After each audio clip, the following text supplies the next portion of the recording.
Hi, I'm Katie Birtwell from the Walpole Historical Commission. The Commission is a town agency that's notified when somebody wants to demolish a building that's either on the National Register of Historic Places or is over 100 years old. We will do site visits, and if the building has been extensively renovated or has little historic value, we will not delay the scheduled demolition.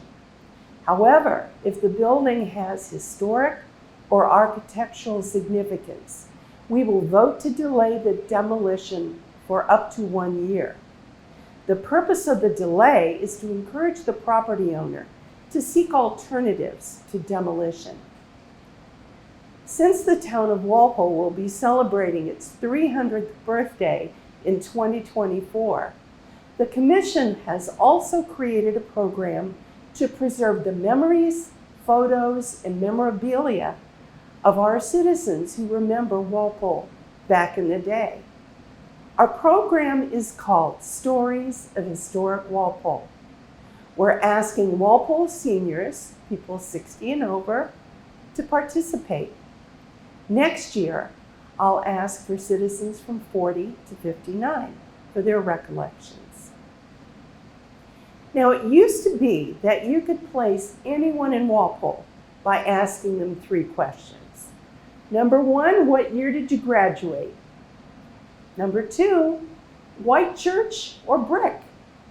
And 3, bird or candle? And for many years, that was the way it was. We had a funny traffic light right in the middle of Main Street.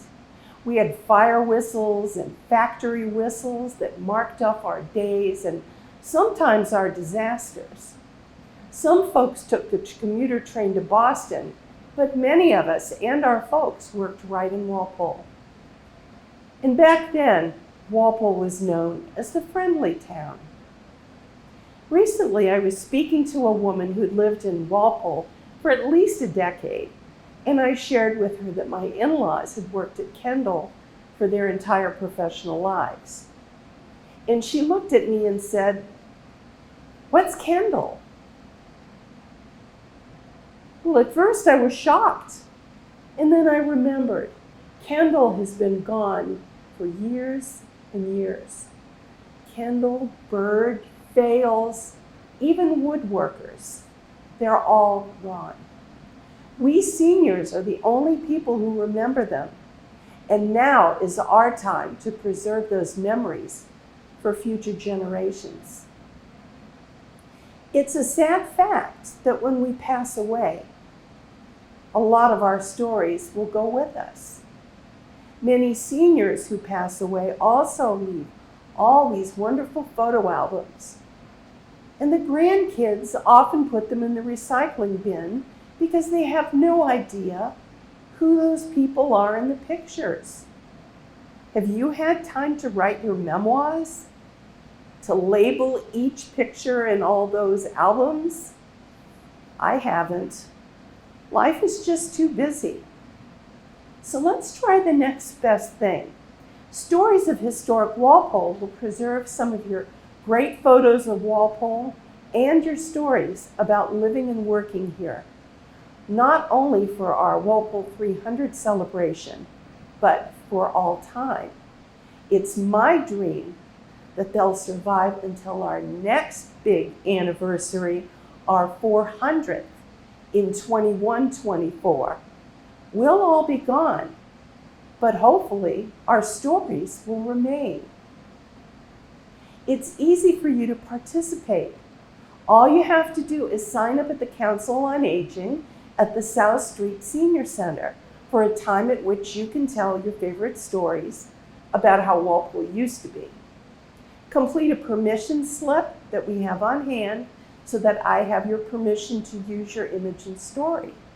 And then arrive for your appointment at the Senior Center, right next to the police station, and talk to me about what you remember. We're taping on Thursday afternoons from 2 to 4 p.m. Each person has a 30-minute time slot.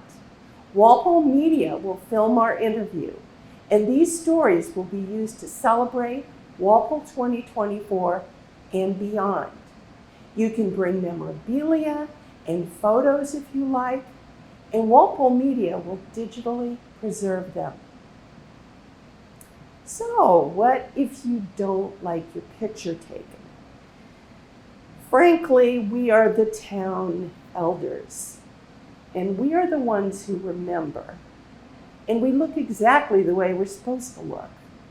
But if you don't want your picture taken, that's no problem. Walpole Media will just record your voice if you prefer.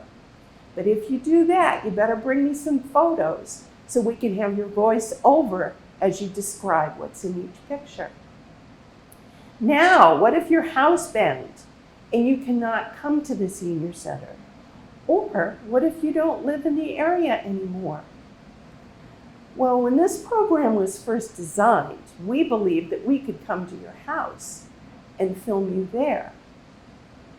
And then COVID hit and ruined all those plans. At this time, we are not doing any interviews in any place other than the senior center.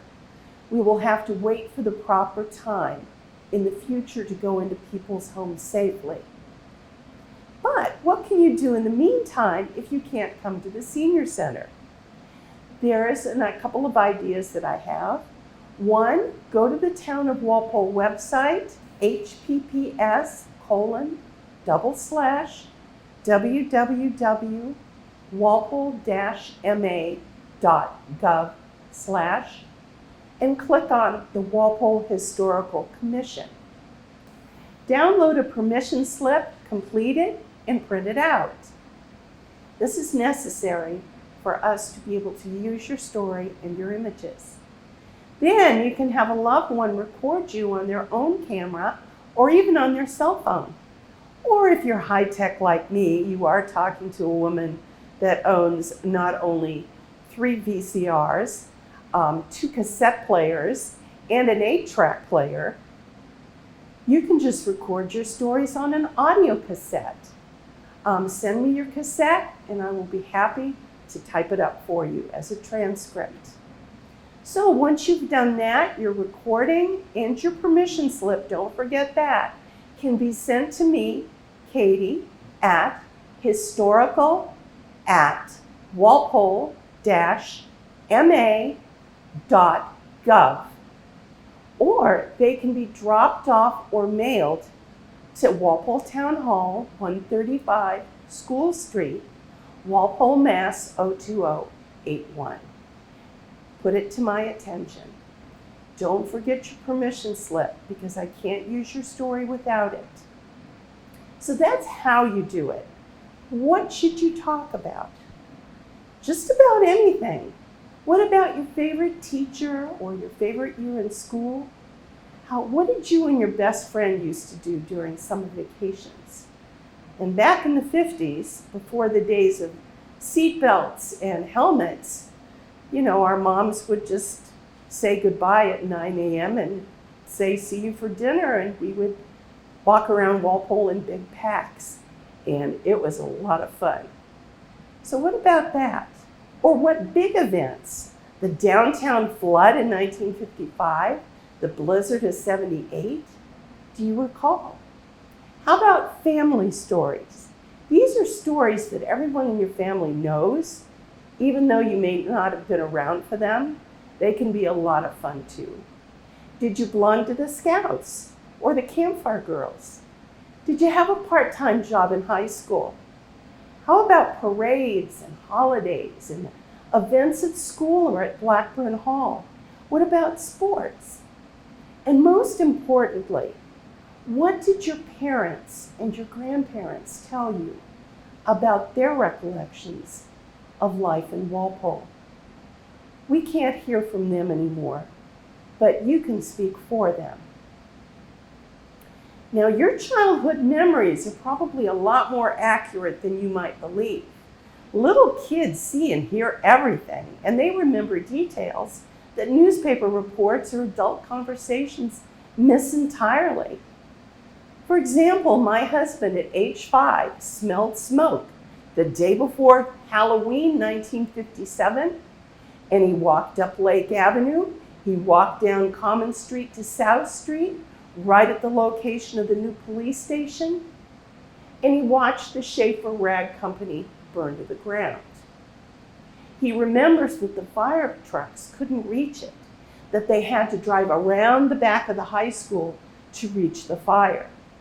He also remembers the Italian workers coming up South Street from their shifts at Kendall and bursting into tears when they saw their Gleason Court houses on fire. What do you remember from your childhood or youth in Walpole? What can you tell us about life as an adult and even as a senior in our town? Our memories are history, and we need to preserve our history because if we don't, they'll be gone forever. So in closing, folks, I'm Katie Birtwell from the Walpole Historical Commission, and I would love to hear your stories. If you're 60 or over, please participate in Stories of Historic Walpole.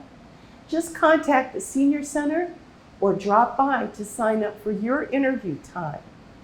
Don't forget to tell your friends and your family members, even if they don't live in Walpole these days. So thank you very much for listening, and I hope to hear from you soon.